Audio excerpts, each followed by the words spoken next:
Good morning. My name is Edwin Wardon. I'm the Ghana country lead here at the EITI International Secretariat. On behalf of my organizing team, let me welcome all of you to this opening day of the 4-day capacity building workshop for CSOs and media on beneficial ownership in Ghana.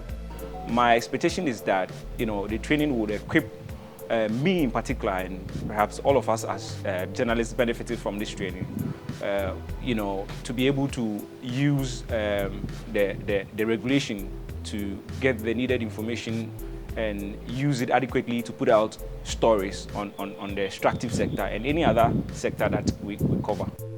The Opening Extractive program is a global program to support national efforts to improve availability and the use of beneficial ownership data for effective governance in the extractive sector and beyond. The program seeks to leverage over 2 decades of experience by 2 organizations working on beneficial ownership to support countries like Ghana to disclose high-quality beneficial ownership data. Building on the lessons learned in accelerating beneficial ownership in Ghana, the program seeks to prioritize effort to collate evidences, to document these evidences, and to communicate these evidences within and between countries on the impact of beneficial ownership in the extractive sector and beyond. The government of Ghana has made high-level commitments on beneficial ownership both internationally and domestically, and then the Registrar General's Department has taken forward implementation. And alongside this, civil society organisations and the media have been active on beneficial ownership in Ghana. And from the Opening Extractives programme team, our initial discussions with stakeholders showed us that there was a really clear desire to expand people's knowledge and capacity to analyse and use beneficial ownership information. So our hope is that these sessions this week will be a concrete start to that.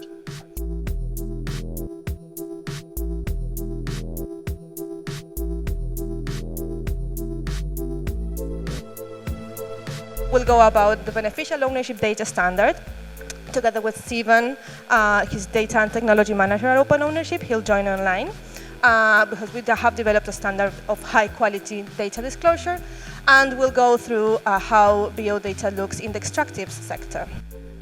Ghana committed to adhere to international standards on transparency and the establishment of a beneficial ownership register as far back as 2016 at the UK Anti-Corruption Summit in London.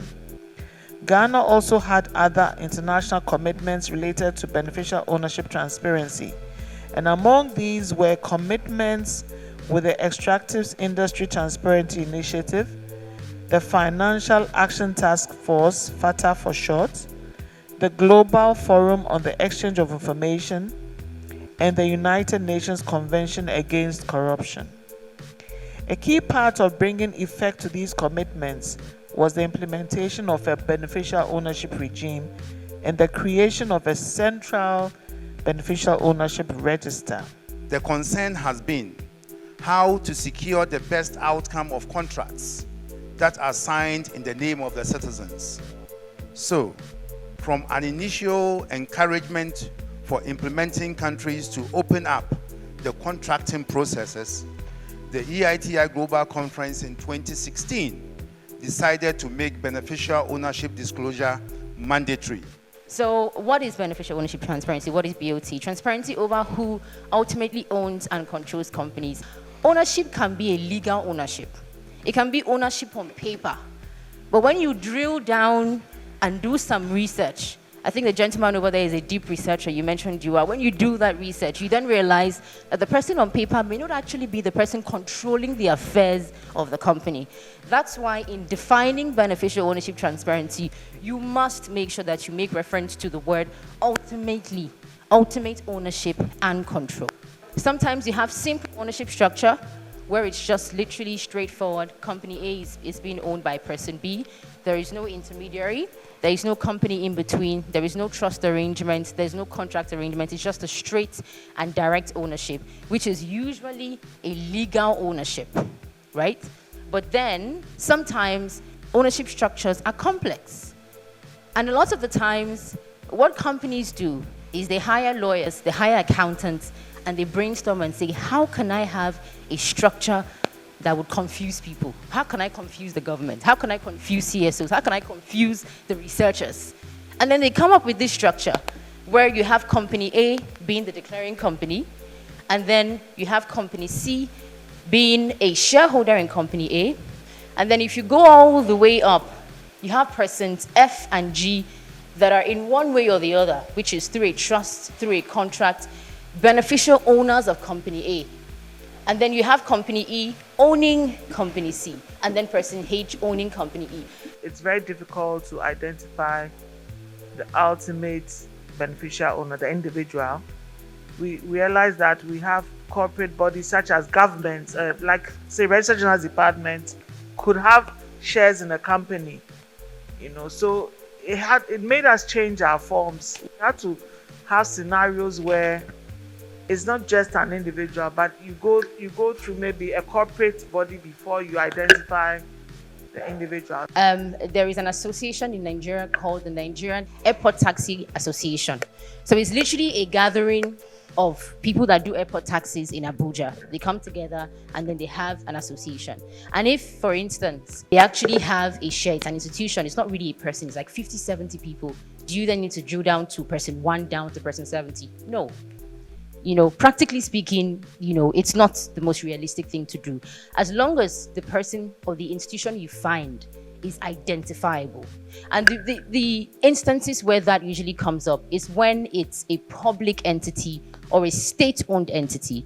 But when it's a purely private, just companies doing their own business, then the ideal situation would be for you to drill down these different private companies that are doing their business and then get the beneficial owner. So in trust arrangements, what our guidance says, and I think is similar to what the FATF says, is that in that instance it's necessary to disclose who all the people behind a trust are, whether they're the settlor, whether they are the beneficiary, because they could all have a degree of decision making how that trust arrangement would be managed. And in the same way with the non-profit, it might be a case of saying we need to disclose the memorandum of understanding or who the members are as a way to demonstrate who's exercising control or ownership over that particular entity. For instance, we may have Talogana, who may have different shareholders, and with individual shareholders, you also have corporate shareholders who also own shares in another company. So in that situation, it becomes also very complex to compare the beneficial owner. So I don't know whether if there will be a formula or a kind of a decision at where probably at a point we can cut, okay, here, this is where we end. Or the structure of shareholding can also now be changed. Why do you think it's important for us to uncover or unmask the people that are behind companies? I'm just going to take 2 answers. I think for the sake of taxation purposes, so that taxation we are able purposes, yes, thank you. To avoid conflict of interest situations. Okay. We're going to talk about what types of interests people can have in a company or a trust. So an example could be, I own 50% shares in a company. That's an interest. So if you can just chat amongst yourselves and discuss what other types of interests. Okay, we have contracts. Through debentures, if someone gives a loan to a company, as a result of that, they can have controlling interest within the company. So you have the legal ownership here, which is more often than not the shareholder, and then you have control. So if you notice a pattern, there are usually 3 core groups of interests. There is the people that own, legal ownership, right? The people that control, and there are just the others that could just be an employee, or a customer. So legal ownership, a shareholder, people that control using, being someone that can appoint a board of director, someone that can exercise voting rights and all of that. I'm pretty sure most of us would have come across this statistic. So 70% of corruption cases involve anonymously owned companies. This is from the World Bank. So we're actually talking about a multi-billion-dollar industry, the beneficial ownership industry. It's such an expensive industry, and a lot of countries, next slide please, are losing a lot of revenue. Someone talked about taxes. just because people are able to obscure their interests, people are able to register companies in tax havens. They go to the Cayman Islands and then they register a company. They go to, all these tax havens, Netherlands, they register their company there and they're barely paying any tax. So it's important as a government, as a people, as Ghanaians, as Nigerians, that we actually begin to understand these concepts, apply these concepts as we work as CSOs, journalists, so that we can identify where our money is going to.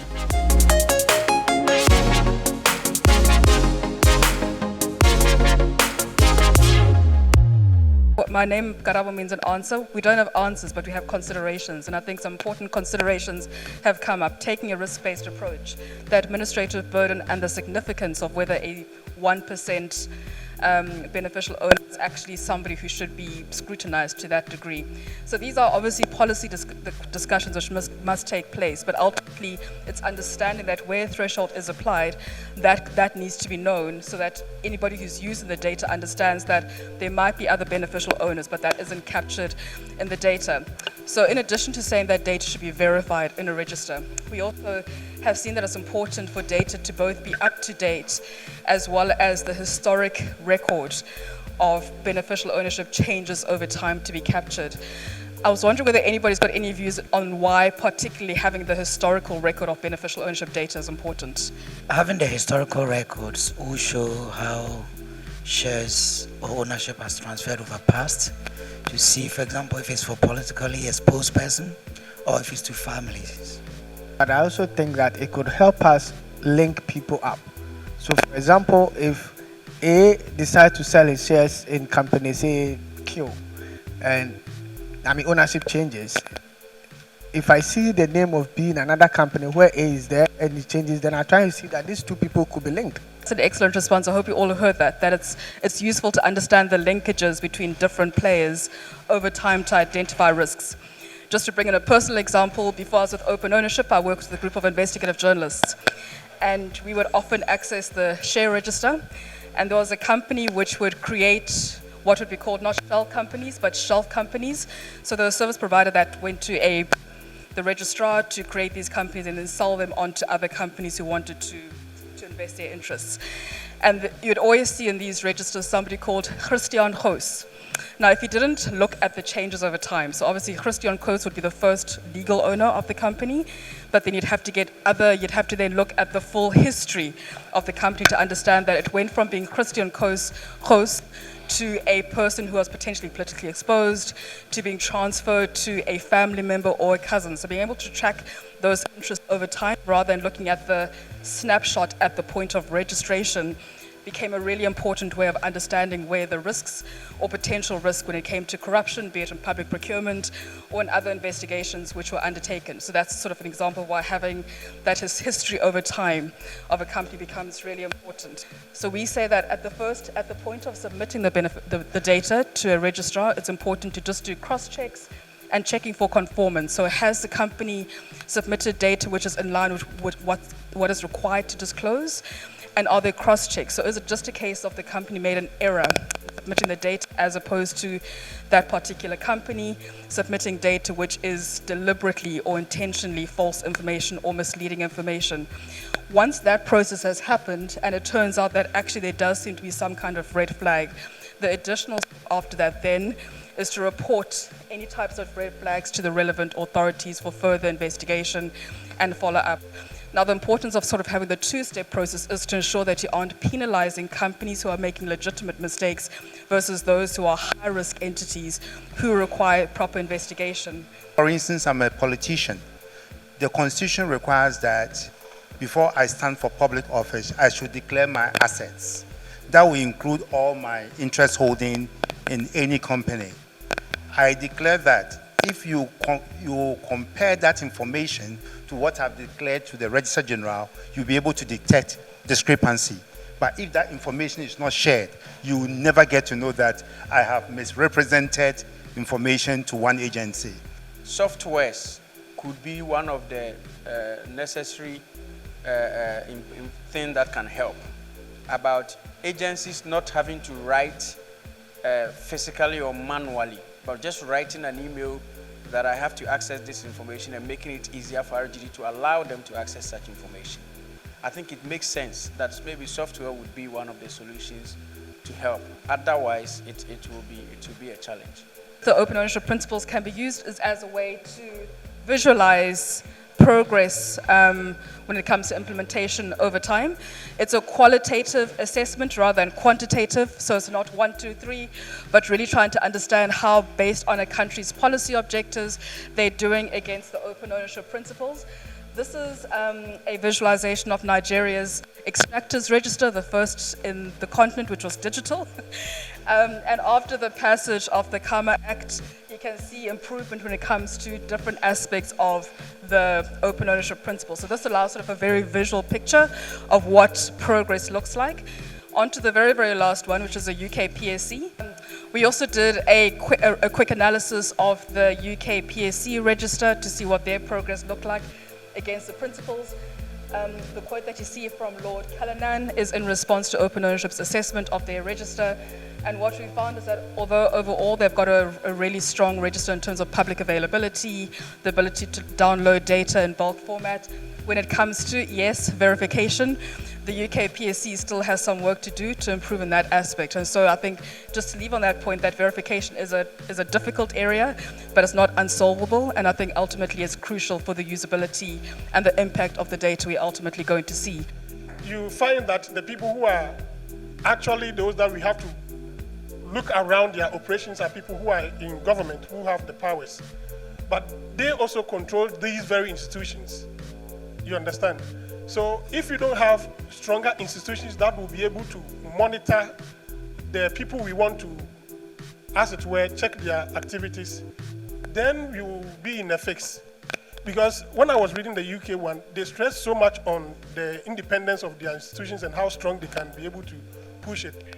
Actually, the UK's authorities for investigating this kind of area has been, the money they have has been going down and down and down over the past few years.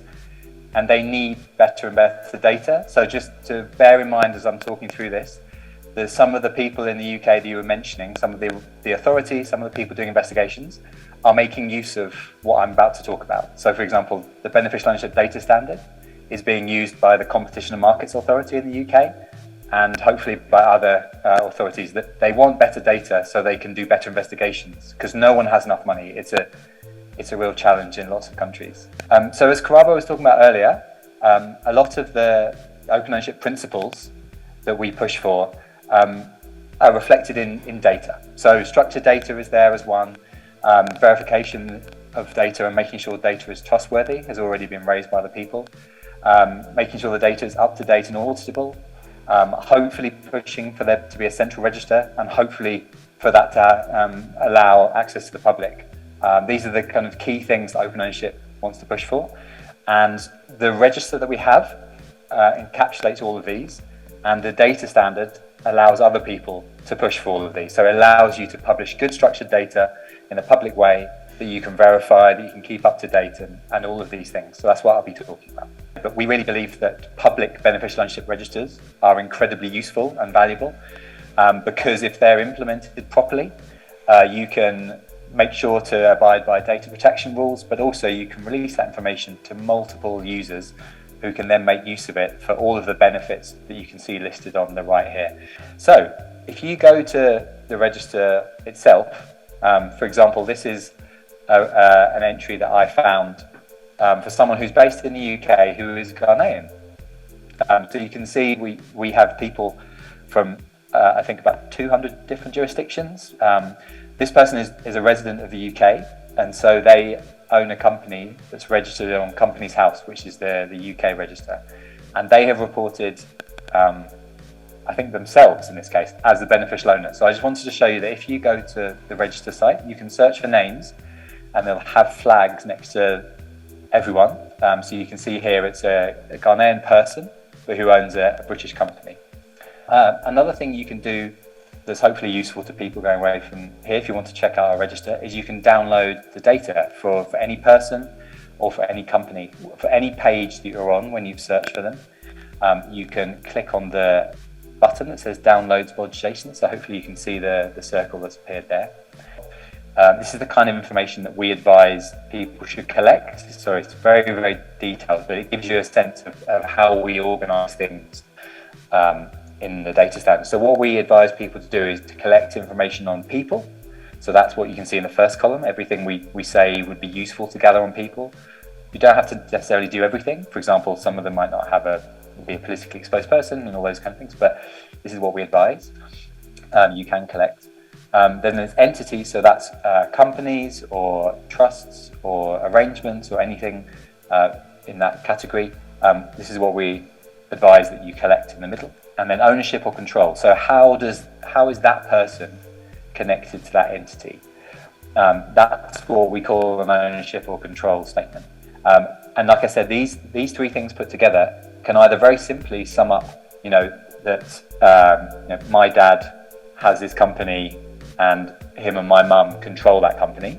One of the last things I just wanted to mention is that we also have some tools that we hope are useful that connect to data standard and the data you can get from the register.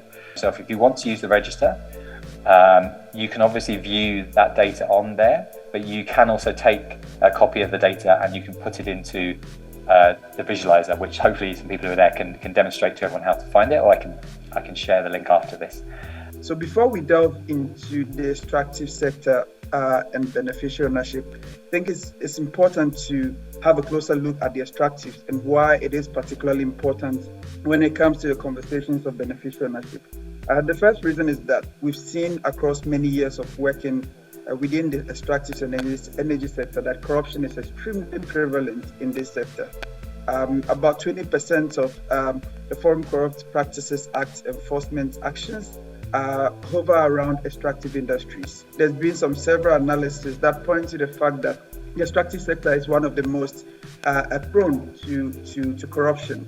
So that's an important point to make for various reasons, as we've heard this morning. Significant amount of investment and huge revenues are involved here.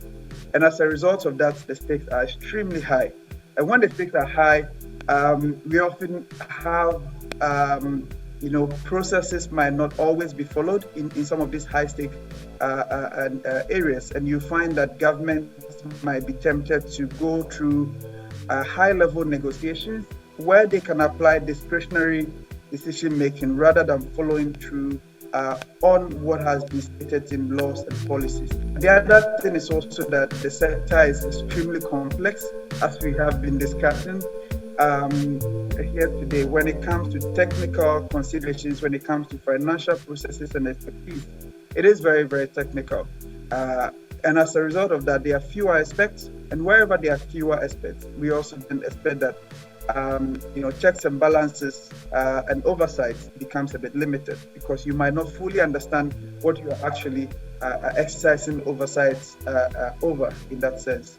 The last one is that there is a very huge public case when it comes to natural resources. It's one of those resources that constantly is related to the fact that these belong to citizens of a country. And wherever there's certain ownership, claim to ownership, this whole public-private space becomes a bit blurred, where you find issues around politically exposed persons, you have SOEs, and you have decisions that are being made on behalf of the natural owners, who are the people, for various reasons, right? Where they do not necessarily reflect the people that own the resources. So the whole blurred processes and whole blurred atmosphere when it comes to public ownership also makes the extractive sector a very important area to look at when discussing beneficial ownership.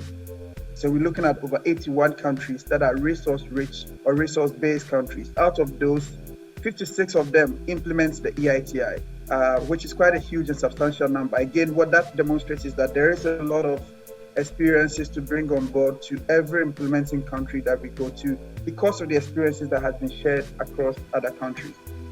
We have about 55 supporting companies, and we've also captured revenue data close to 3 trillion in EITI reports across about 490 plus fiscal years. What these mainly cover in terms of disclosure, so out of the numerous data that is collected, what the EITI mandates to be disclosed is the identity of the beneficial ownership. So here we're talking about the name, the nationality, and the country of residence, and whether that person is politically exposed or not. There's also a recommendation, not a requirement, where countries could also include the date of birth, the national identity numbers, and the residential address. We've seen a lot of sort of corruption risk across the extractive sector value chain, from the decision to extract to revenue spending and social investment projects. And these are the areas that the EITI tries to cover through the standard with beneficial ownership disclosures and related disclosures. So if you look at the extractive sector value chain, there is a natural resource element, and then there's when public benefits or not. In between them, there's contracts that are awarded, there's production, there's revenue collection and allocation, and there's social and environmental economic spending as well. So particularly around areas of contract and license, by disclosing beneficial owners, we help to basically detect anomalies in license awards and transfers. We also help to review, for example, track records and past conduct of license applicants, so that one can be able to see what are the history of this particular company in country A and B, and how does that inform your decision to accept this applicant in your country. And here, a very simple example, one that we all know about, is the Malibu case in Nigeria, where the OPL 245 was awarded by the then oil minister, Danatete, who from investigations pointed out that he awarded an oil contract, a lucrative oil contract, to a company that he had stakes in and had shares in. And after some years, transferred these shares to Shell and NI, and the government reaped some part of the money, but of course, a lot of the disbursements of those monies that came from the deal also, of course, ended up with him. On production, we also know that there's often the case that companies might restate their production data just to be able to reduce how much they pay in terms of royalties or revenues to the country. So again, this is one important information to look at in relation to beneficial ownership information, to be able to assess whether companies have been doing the same sort of wrongdoing in other countries, in other jurisdictions, and bringing that same sort of under-reporting of production data in your country as well.